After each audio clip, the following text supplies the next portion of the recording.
Okay, good evening, everybody. I hope you are all well. We have got lots of people joining us this evening. I just want to say a huge thank you to all of you so far who have made it to come and hang out with myself and our panel this evening. For those of you who are new to the Assistant Room, or this might be one of your first events, I'm Jess.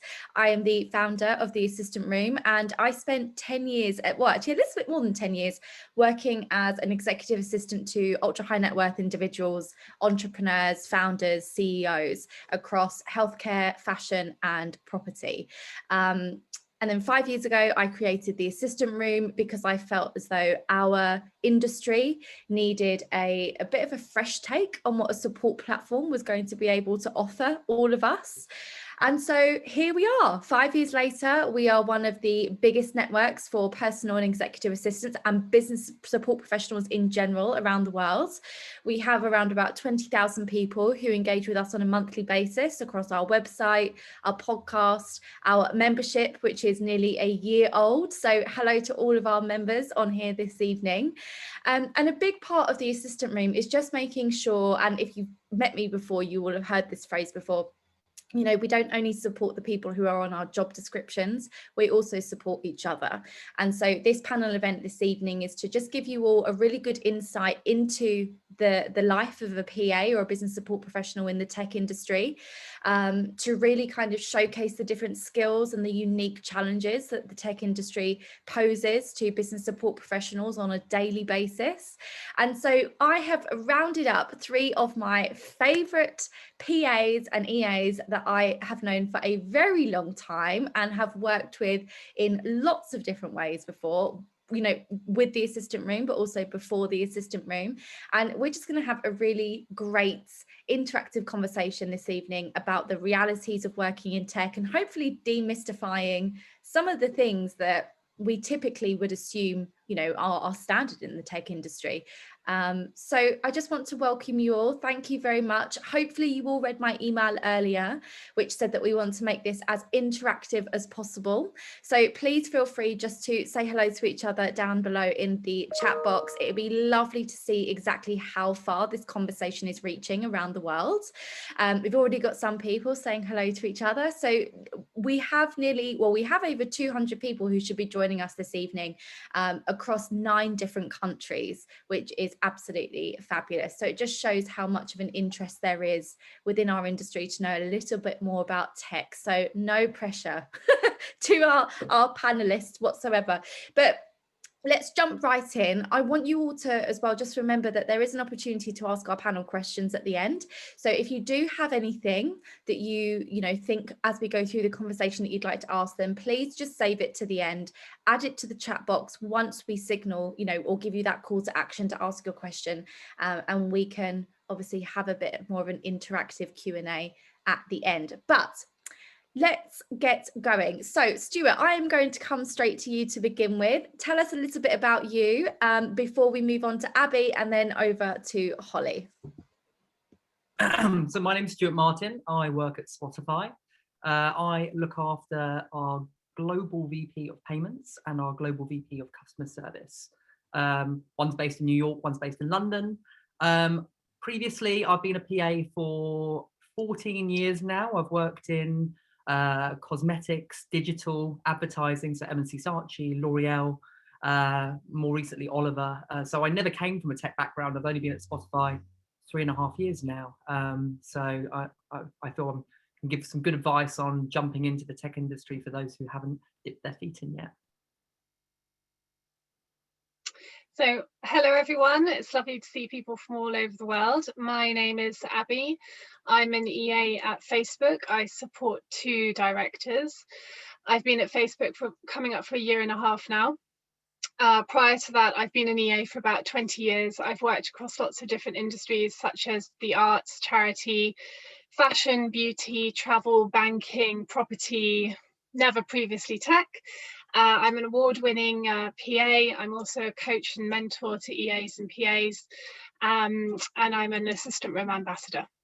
Over to Holly. That's a pretty impressive intro, Abby, for me to follow. But hi everyone, I'm Beilby, Principal EA at Salesforce, supporting Gavin Patterson, who is the Chief Revenue Officer. I've been at Salesforce now for about 3 years this year. Similar to Stuart and Abby, first time in a tech role for me. Previous to that, I was an EA and event manager at Starbucks, and then previous to that at a hair and beauty company. So hopefully what we have to say today is helpful as you kind of embark on maybe a new career, industry, new role, new environment. Have been an EA for just over 10 years now. Love what I do. No day is the same, but yeah, there's definitely some challenges, and I think there's a lot that can be said for having a support network like this. So thank you, Jess, for putting us all together.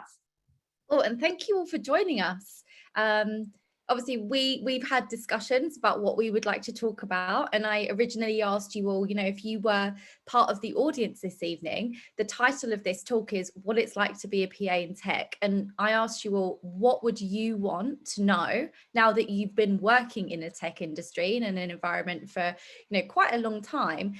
Exactly what are the questions that you would like us to speak about today, or the topics that you'd like us to speak about, so that we can give as much value to everybody who's not only watching this live, but also who's watching this back on replay. So we are just going to jump straight into it.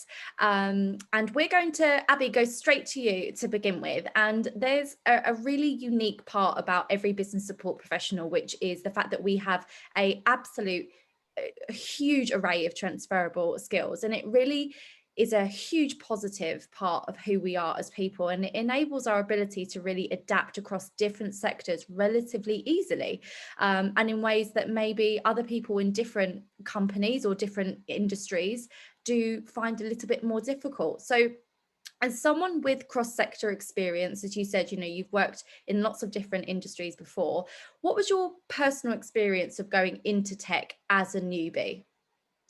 Well, I think that I've got two answers to this. So the first answer is very practical, which is personally, I would say that having diverse experience is incredibly useful, because not only have you worked with lots of different personalities and different types of people in your career, but it also shows great flexibility and strength if you are able to go into a new sector or a new industry and be able to adapt, learn new ways of doing things, like new acronyms, different software, different ways of working, all of those kind of things. When I moved over from arts, I've been in arts for pretty much all of my career, and none of it was terribly useful in terms of the art world, but the soft skills that were still the same, the use of Outlook was still the same, the things like relationship development and logistics management and project management and budget management and events planning, communication skills, they are always going to be the same. So I think transferring is not the problem. What I found the problem was what other people's opinions of whether or not those skills are transferable. So when I was early in my career and I was using recruitment agencies or temping agencies, I was always being told that it would be very hard to swap career, and I always swap into different sectors or industries. And I always disagreed with that, because I always thought that bringing extra knowledge and diverse skills was a good thing and not a negative thing.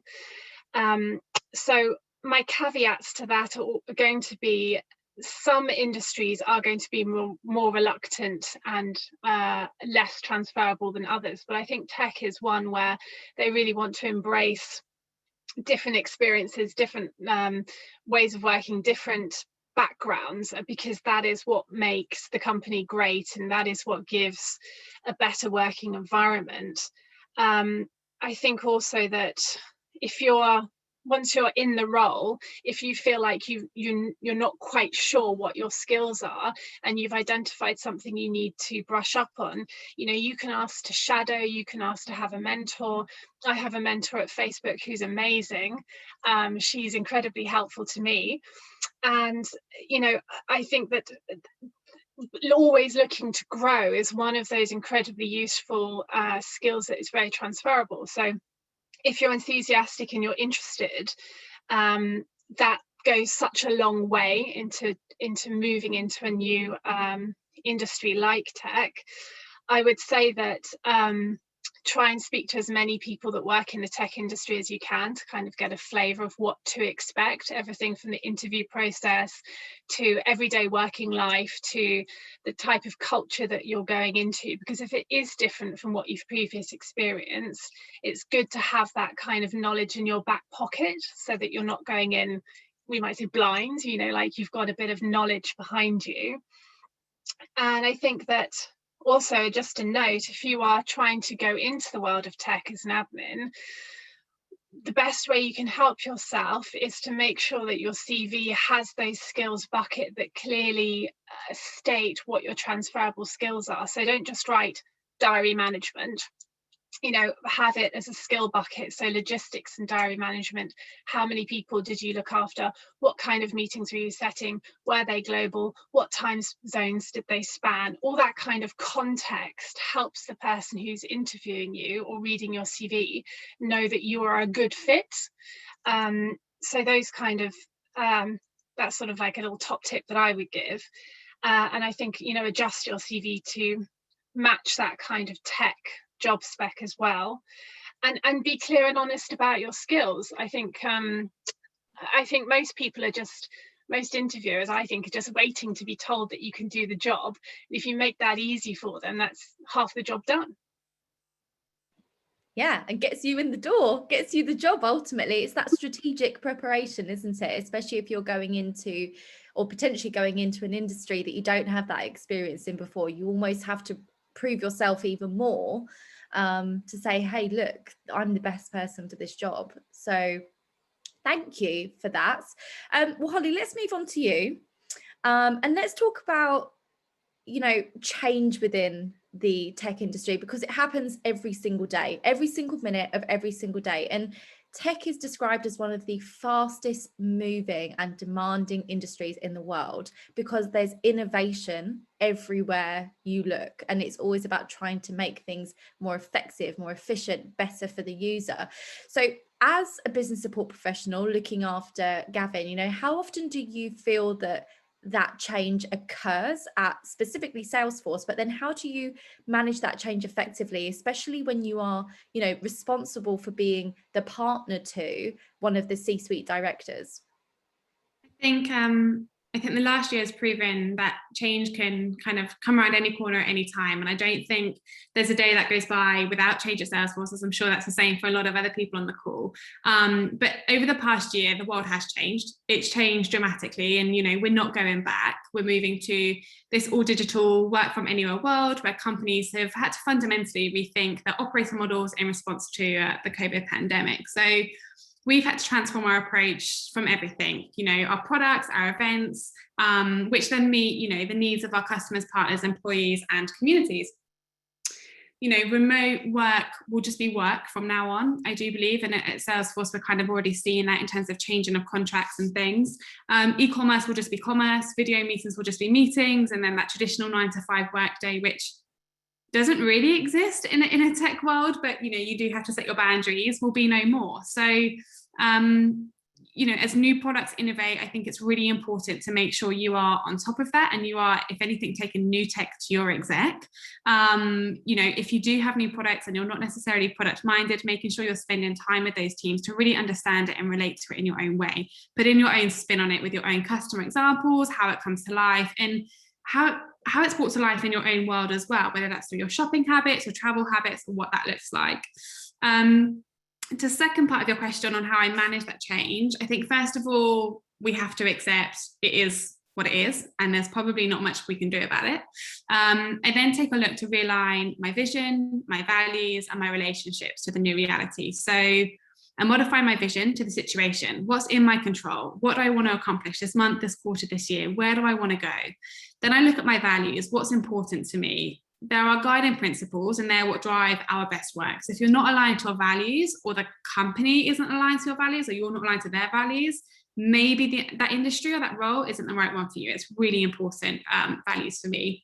And then finally, relationships. So from my experience, you can be super smart, you can have a degree, you can have so much knowledge, but if you don't have the softer skills to build and nurture those relationships, it's a really hard journey to manage change. So having a group of fellow assistants, as example, to provide support in what is still a really, really uncertain time is invaluable. Jess, we mentioned this in the podcast we did months ago now, but it's always reassuring to know that there are others like you in similar roles facing similar challenges, and I do believe that together we are stronger and our collaboration leads to much greater success. So by having that support network of peers, of other assistants, having the great trusted relationship with your exec will go a long way to helping you manage change in the tech world.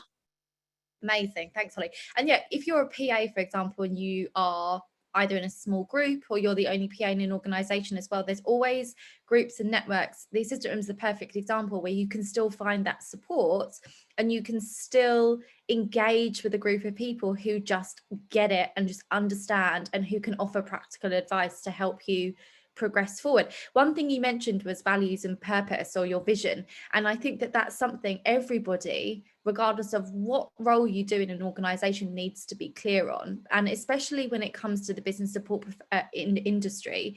I mentioned this actually to Abby yesterday because part of our membership platform, next week we are recording a series of pre-recorded masterclasses, and one of them is about personal brand. And we were talking about within our group of ambassadors, how do you do that as an admin? And I truly believe it comes down to your foundation and setting your standard. And that includes knowing what your values are. And it's more than just saying, my value is I want to be happy and my value is being useful. Your values does not represent who you are as a PA. They represent who you are as a person. Yeah. And then everything else falls very, very easily around you. I agree. And I think at times when you're feeling overwhelmed about something, when the workload is just super intense, whether you have personal things going on, having the vision and values will bring you back to what you need to focus on, and it will drown out all the other noise and really, really keep you in a good place to keep you kind of achieving and accomplishing what you want. So no matter how hard the day or the week has been, at the end of the week or the end of the day or whenever it is, you can at least look back and say, I've achieved something. And that may have just been something super small, but to know you've achieved it and it's had its impact, it's had its purpose, and it's made a difference, can help a lot out with your energy and mood. Yeah, thank you. Well, that goes quite nicely on to our next question then, actually, because we're going to be talking about problem solving as a business support professional when working in the tech industry. And Stuart, we're going to come to you for this one. So obviously you're working at Spotify at the moment. As everybody has said here, working in tech, this is your kind of first experience with Spotify, being in the tech industry. And creative problem solving, you've mentioned to me, and we've spoken about before, is absolutely crucial to being able to survive as a PA or a business support professional at any level in the tech industry. So we wanted to talk about breaking away from a limited mindset, the kind of mindset that everybody is told or trained effectively to be in. I genuinely think we're trained to have a limited mindset, and it is up to us to adopt and break out of that and adopt a growth mindset. So in your experience, how have you done that now working at Spotify, going from a limited to a growth mindset? Well, every day is different, so you already straight off you have to expect problems, and the industry in its very nature is creative. So with creative problems, they require creative solutions. Mindset for growth is central to how we all learn and develop. It thrives on challenges and sees failure as an opportunity to stretch our abilities. However, our mindsets are certainly on a scale. It's not that you're always in one mindset or like limited or fixed or in a growth mindset. You typically find yourself in a limited or fixed mindset when you face obstacles or problems. You typically find a lot of tech companies encourage a very fail-friendly environment, which allows you to learn and grow from mistakes, which is really fantastic for a growth mindset. So how do you go from fixed and limited to growth? Attempt to approach problems as an opportunity to learn, not just be something scary or intimidating. Every day I come across problems, and you have to sort of take a step back and think, this isn't that scary. And sometimes you've got to be thinking a bit more outside the box than then a limited mindset would normally make you think, okay, this is a problem that can only be fixed in a certain way.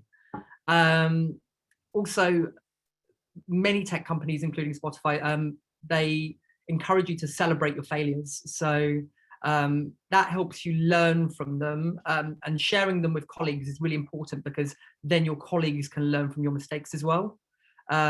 We have Slack channels where we quite openly talk about things where things have really gone wrong, and it's nice that you can take a sort of a non-blame culture and it be a really positive thing, that not just you or your direct team, but actually the whole org can actually learn from some of those mistakes. And it makes it less scary for you to take some of those chances or try to be a bit more creative with your problem solving than a fixed mindset would.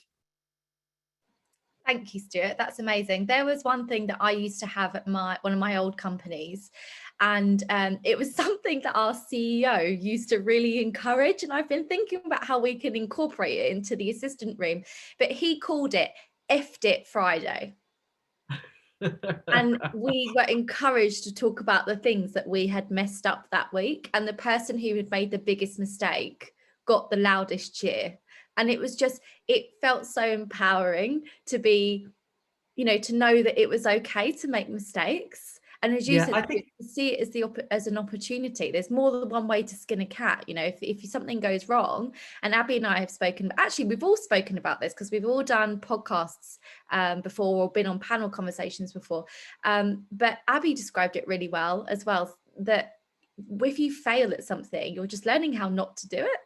And I thought that was amazing. But yeah, Stuart, if that's a great way to think, or a great, I suppose, perk about working in tech as well. You've got that ability to feel safe, that if you make a mistake, you're not going to be completely crucified for it like you would do potentially in another organization. Exactly. I think I've worked at companies before where you're literally terrified that if you make a mistake that you might lose your job. But I think working in a safe environment that encourages failure, they don't want you to make loads of mistakes all the time, but they don't expect you to not take chances or risks. They want you to be creative with your solutions so that you come out best. I love that. And that's all about innovation, isn't it? In tech, like we've mentioned a couple of times now, you're never going to get an innovative solution to something that has been resolved in a very traditional style. So I love that. Thanks, Stuart. Well, Holly, let's come back to you. So let's talk about your time at Salesforce, because you've really seen a huge evolution in your role at Salesforce, with lots of change and growth within the business. So throughout that time, how have you seen that Salesforce approaches their culture, not only from an employee perspective, but a customer perspective? And again, how does that kind of determine your own working style when supporting Gavin, the CRO? Yeah, I think it's been a whirlwind over 2 years at Salesforce, that's for sure, since Gavin took the CRO role on. But for me, the Salesforce culture comes to life with the values-driven leadership. They're guided by the values of trust, customer success, innovation, and equality. And I think most tech companies will have their deep-rooted values.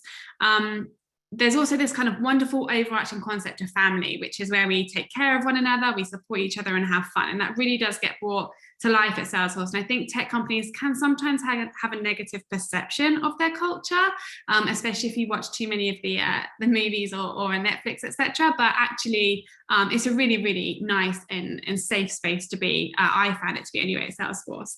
And I think tech companies have this huge sense of social purpose and belief that business is a platform for change and a platform for good in the world, and we have a responsibility to do that. It's not perceived to be a compromise on making profits, and that was something that was really, really important to me, and I learned that at my time at Starbucks.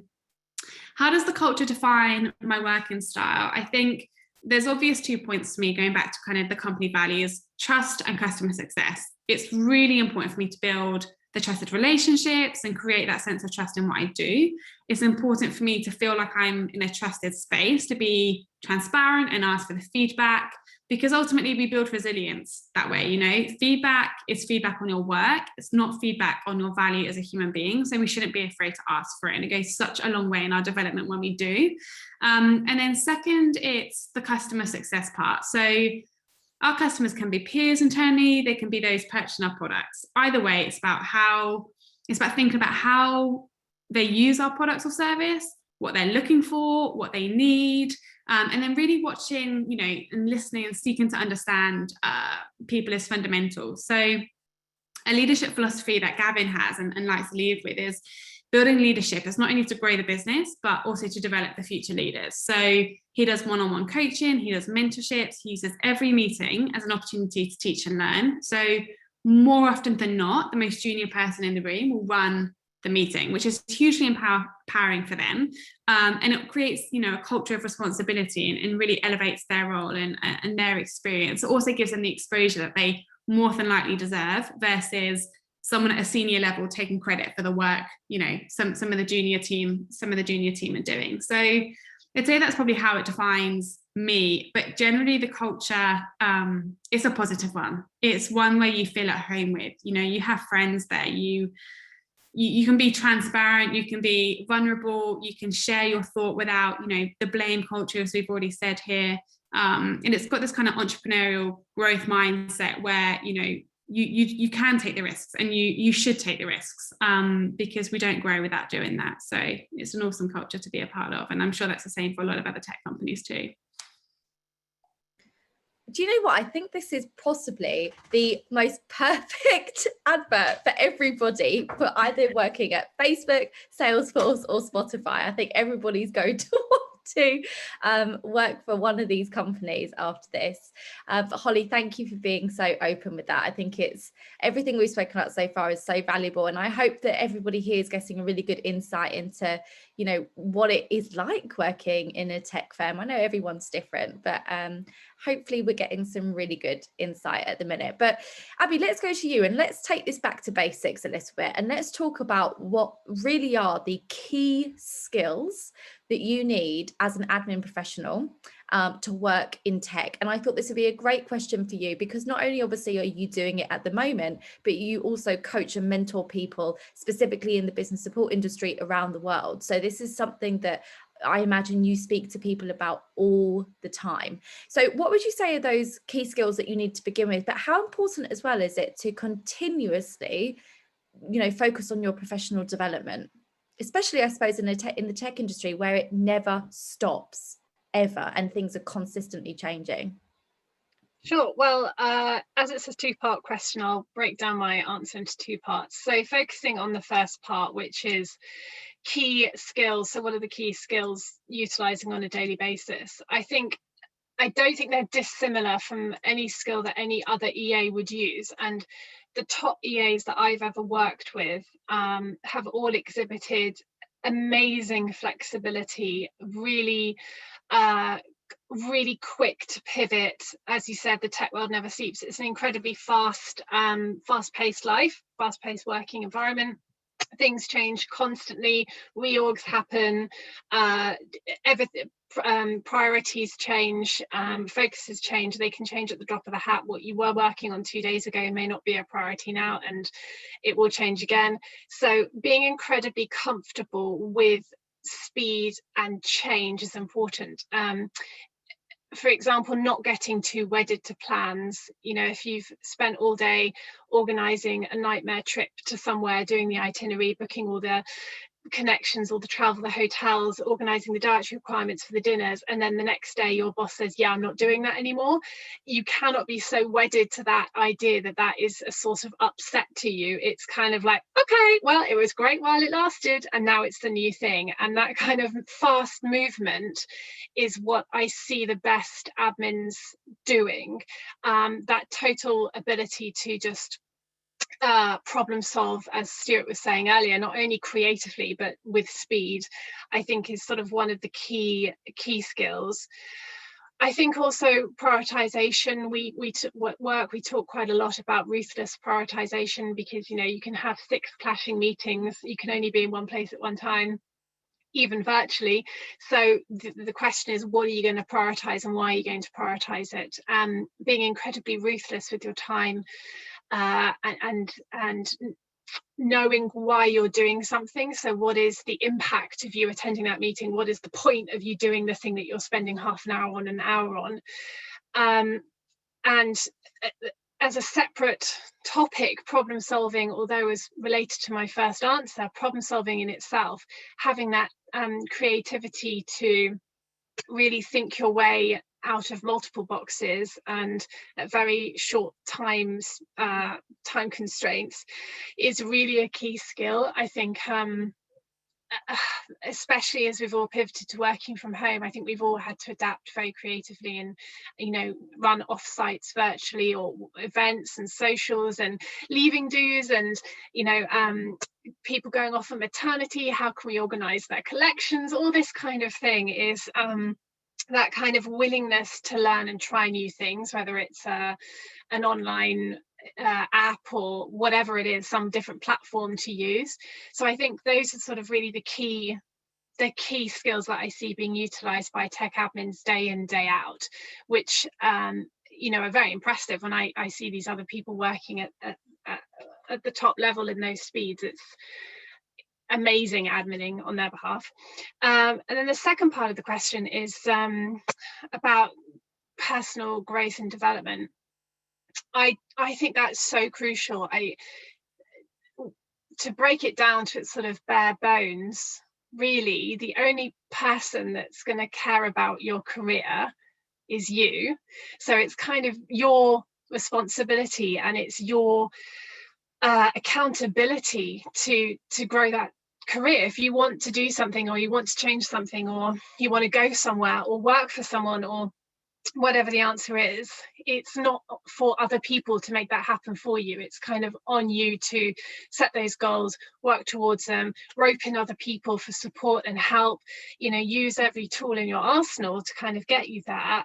You know, whether that's having a mentor or whatever it is, it's, you know, absolutely, it's about driving your career entirely, because unfortunately no one else can do it for you.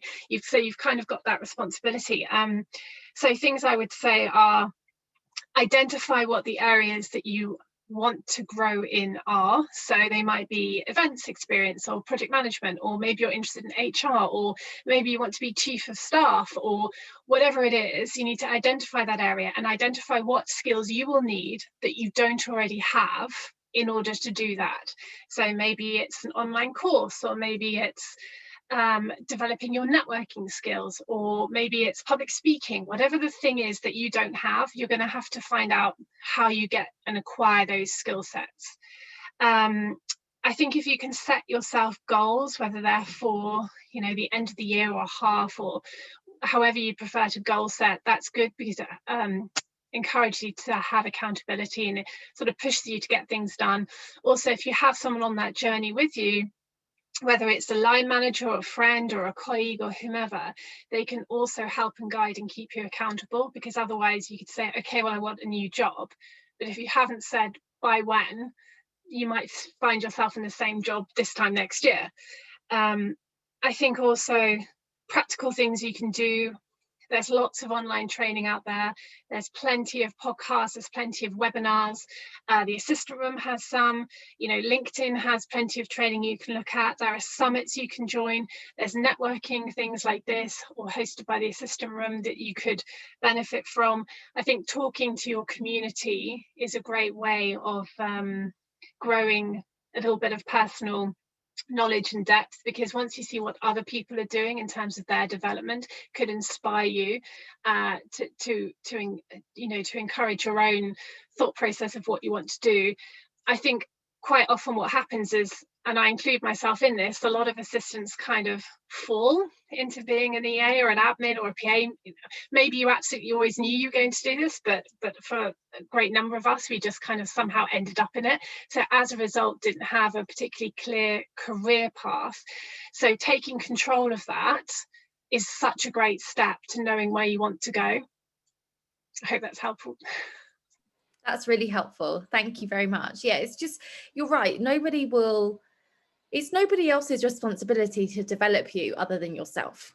And there are so many ways that you can do that. And the really great thing about our industry is that everybody's different. Everybody learns in different ways. Everybody has different needs. And there is something out there for everybody.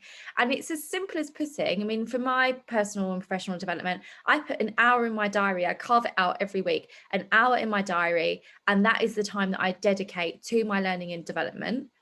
And if I can't fit it in anywhere else, that's fine. I don't feel the pressure to do that, but I have that hour allocated and I commit and I turn up and I make the most of that hour.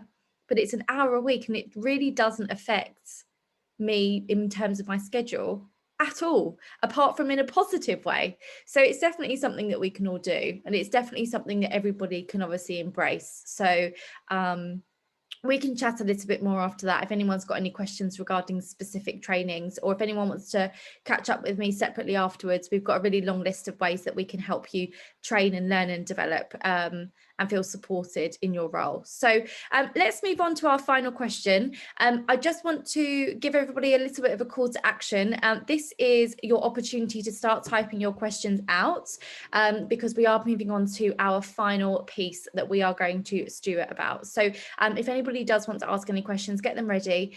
You can obviously feel free to unmute yourself or put yourself on camera and ask in person. But if you do want to just pop something in the chat box, please do now, and we'll try and get through as many as we possibly can. But Stuart, let's come to you and let's end on imposter syndrome, because one of the things that we spoke about when I came to you and said, what do you want to talk about? What do you want people to know about when it comes to working in the tech industry? And you mentioned imposter syndrome, and that's a really, really hot topic throughout our entire industry. And I think what's really important to highlight is it's not just, you know, we're a very heavily women dominated industry, but it's not only something that affects women, it's also something that affects men, and it's something that you've experienced yourself. So looking back at your time working in tech, and obviously when you first started at Spotify, what advice would you give someone to maximize the opportunity of being in a tech environment if that imposter syndrome creeps up on you? Okay, I'm going to split this question in half, if that's okay. I'll focus first on imposter syndrome when you first join a company. When I joined Spotify, I remember my first month, I was expected to go to Stockholm and then New York quite quickly in the space of a couple of weeks. I remember getting off the plane in New York, on my way to the hotel, and then on my way to the office, and I literally had this this sinking fear of how have I kind of scammed my way into working here? Like, am I good enough? And you're sat in meetings very quickly early on when you join a tech company with very intelligent people. I remember being in rooms with data scientists, user researchers, engineers, and I'm sat there literally thinking, oh my God.